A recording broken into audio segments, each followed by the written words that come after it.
வணக்கம். இன்னைக்கு நாம பார்க்க போறது தமிழ்நாட்டோட இந்த வார வெதர் அப்டேட். ஆனா இது ஒரு சாதாரண அப்டேட் இல்ல. ஒரு பக்கம் கனமழைக்கே வார்னிங் கொடுத்திருக்காங்க, இன்னொரு பக்கம் வெயில் சுட்டெரிக்க போகுதாம். என்னடா அது, ரெண்டும் ஒரே நேரத்துலயா? இத நாம எப்படி ஹேண்டில் பண்ண போறோம்? வாங்க வரப்போற ஒரு வாரத்துக்கான டீடைல் ரிப்போர்ட்டை பார்க்கலாம். ஓகே, இப்போ இந்த ரெண்டு வெதர்ல எது ரொம்ப முக்கியம்னு பார்த்தா, முதல்ல நம்ம அவசரமா கவனிக்க வேண்டிய விஷயத்துல இருந்து ஆரம்பிக்கலாம். அது என்னன்னா, நாளைக்கு, அதாவது மார்ச் 17ஆம் தேதி அன்னைக்கு நம்ம கொஞ்சம் அலர்ட்டா இருக்கணும்.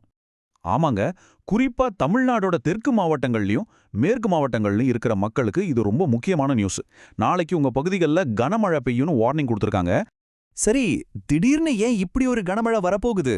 இது ஏதோ சும்மா நடக்கிற விஷயம் இல்ல. இதுக்கு பின்னாடி சில அட்மாஸ்பியரிக் காரணங்கள் இருக்கு. அது என்னென்னு இப்ப நாம பார்க்கலாம். இந்த வெதர் சேஞ்சுக்கு மெயின் ரீசன் என்னன்னு பாத்தீங்கன்னா, வளிமண்டல கீழடுக்கு சுழற்சி அப்படின்னு சொல்றாங்க. சிம்பிளா சொல்லணும்னா, ஒரு இடத்துல காத்தோட பிரஷர் கம்மியாகும்போது சுத்தி இருக்கிற காத்து வேகமா அந்த இடத்த நோக்கி சுழல ஆரம்பிக்கும். இந்த பெரிய காத்து சுழற்சி தான் மேகங்களை ஒன்னு சேர்த்து நமக்கு மழையை கொடுக்குது. இங்கதான் ஒரு இன்ட்ரெஸ்டிங்கான விஷயம் இருக்கு. இந்த மழைக்கு காரணம் ஒரே ஒரு சுழற்சி இல்ல, ஒன்னு இல்ல, ரெண்டு இல்ல, மூணு வெவ்வேறு அலகலகா சுழற்சிகள் எல்லாம் சேர்ந்து வேலை செய்யுது. ஒன்னு அரபிக்கடல்ல, இன்னொன்னு வங்கக்கடல்ல, மூணாவது நம்ம தமிழ்நாட்டோட கடலோர பகுதியில. இப்படி மூணு பக்கமும் சிஸ்டம்ஸ் ஆக்டிவா இருக்கிறதால தான் இந்த மழைக்கு வாய்ப்பு உருவாகி இருக்கு. ஓகே, இந்த மூணு சிஸ்டமும் சேர்ந்து அடுத்த சில நாளைக்கு நம்ம ஊர் வெதரை எப்படி மாத்த போகுது? உங்களோட வீக்கெண்ட் பிளான்ஸ் ஏதாவது இருந்தா அது அஃபெக்ட் ஆகுமா? வாங்க, ஒவ்வொரு நாளுக்கும் என்ன நிலவரம்னு டீட்டெயிலா பார்க்கலாம். நீங்க முக்கியமா நோட் பண்ண வேண்டிய தேதிகள் இதுதான். மார்ச் 17ஆம் தேதி கனமழை ஆரம்பிக்குது. 18ஆம் தேதி மழை பெய்யற இடம் கொஞ்சம் மாறுது. அப்புறம் 22ஆம் தேதி வரைக்கும் இந்த மழை தொடர வாய்ப்பு இருக்கு.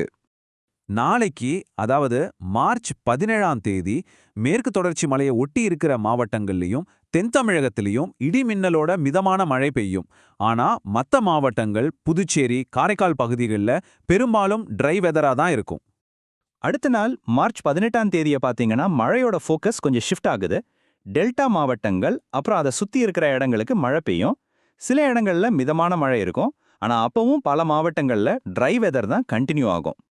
சரி, நம்ம சென்னைக்கு வருவோம். சென்னையை பொறுத்த வரைக்கும் நாளைக்கு வானம் ஓரளவு மேகமூட்டத்தோட காணப்படும். மேக்ஸிமம் டெம்பரேச்சர் 34 டிகிரி செல்சியஸ் வரைக்கும் போகலாம். மினிமம் 25 டிகிரி செல்சியஸ் இருக்கும்னு எதிர்பார்க்கலாம்.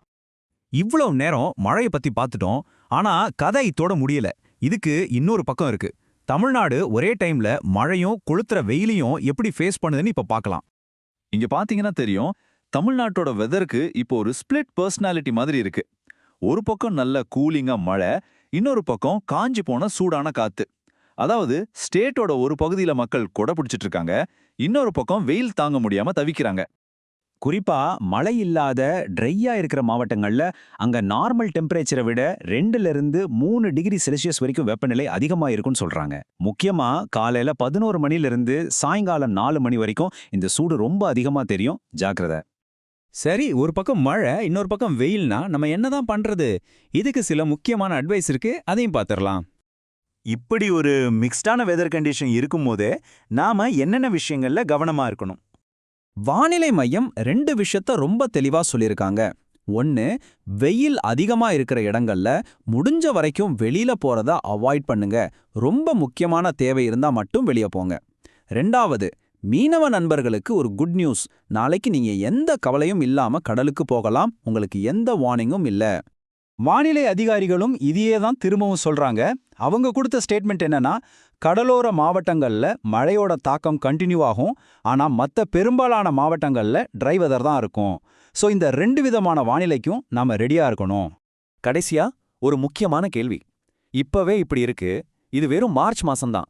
இனிமே வரப்போற ஏப்ரல், மே மாசங்கள்ல, அதாவது அக்னி நட்சத்திரம் சொல்றமே, அந்த டைம்ல வெப்பம் இன்னும் 2லேருந்து 4 டிகிரி வரைக்கும் அதிகமாகும்னு ஒரு வார்னிங் வந்திருக்கு.